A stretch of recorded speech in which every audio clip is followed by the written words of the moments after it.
How fast are you moving right now? That seems like an easy question. The first tempting answer is, I'm not moving. Upon further reflection, you realize that maybe the Earth's motion counts. So a second tempting answer is 19 miles per second around the sun. But then you recall learning that the sun moves around the center of the Milky Way galaxy. And the Milky Way moves within the local group of galaxies. And the local group moves within the Virgo cluster. And the Virgo cluster moves within... How fast are you moving is not an easy question.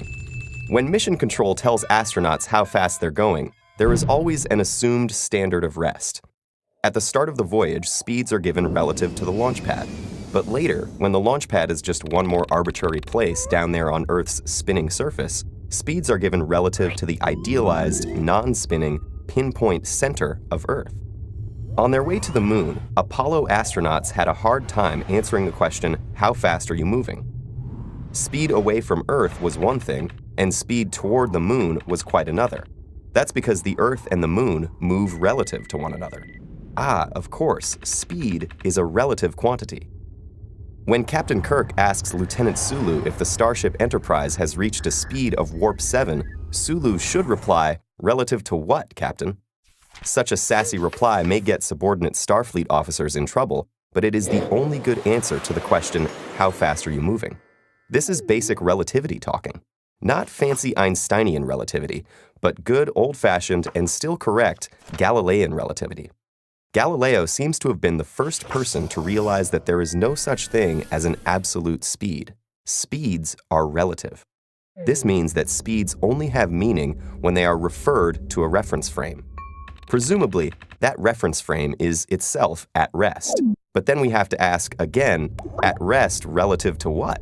Because even the concept of rest has lost any hint of absolute meaning. Speed is relative and rest is relative.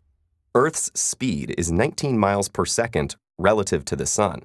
The Enterprise's speed is warp 7 relative to the center of the Milky Way galaxy.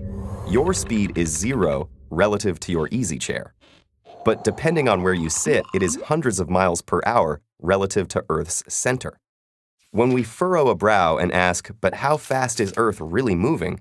We imagine spaceship Earth plowing through the ocean of space as it orbits the sun. But space is not an ocean.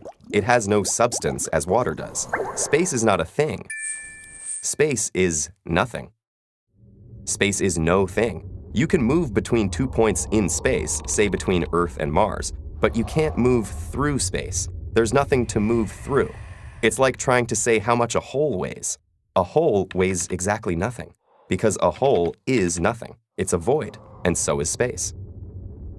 To move relative to nothing is meaningless. The concepts of speed and of rest have only relative meaning. They are absolutely meaningless. They mean something only with respect to arbitrarily chosen, artificial frames of reference. If someday you are buckled into your spaceship and you see from the side window, say, a space station whiz by at constant speed, there is no way to know which of you is really moving. Neither of you is really moving because there is no deep reality about constant speed. Constant speed in a straight line has only relative meaning, a kind of relative reality. Does this mean that all motion is relative? No. Some motions have only relative meaning, but some motions have absolute meaning, are absolutely real. For example, constant speed is relative, but change in speed is absolute. Calling something absolute in science means that arbitrary standards are not used in its measurement. It is unambiguously measurable. When your spaceship fires its engines, your change in speed is beyond doubt. You feel it in your stomach, and your ship's sensors can measure it. Outside your window, the passing space station may seem to be changing speed, but the beings inside the station will not feel it, and no sensors can measure it. You are really changing speed, and they really are not. There's something absolutely real about changes in speed. The same goes for rotation. If your spaceship is spinning, you can feel it, and your ship's sensors can measure it. The space station outside may seem to be going around you, but it is you who feels queasy, not the folks in the space station. You are really spinning, and they really are not. There's something absolutely real about rotation. So some motions are relative, and some are not. There is no deep reality about constant speed, but changes in speed are deeply real, and so are rotations. We have to be thoughtful in our analysis of everyday experience in order to identify what is deeply real. Since we can be fooled by perceptions as basic as speed, maybe every perception deserves careful scrutiny.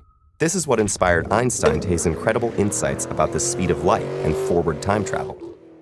Knowing how to identify what is deeply real is tough and important work. If a police officer ever pulls you over for speeding and asks, "Do you know how fast you were going?" An insightful, though perhaps unwise, reply would be, "Relative to what?"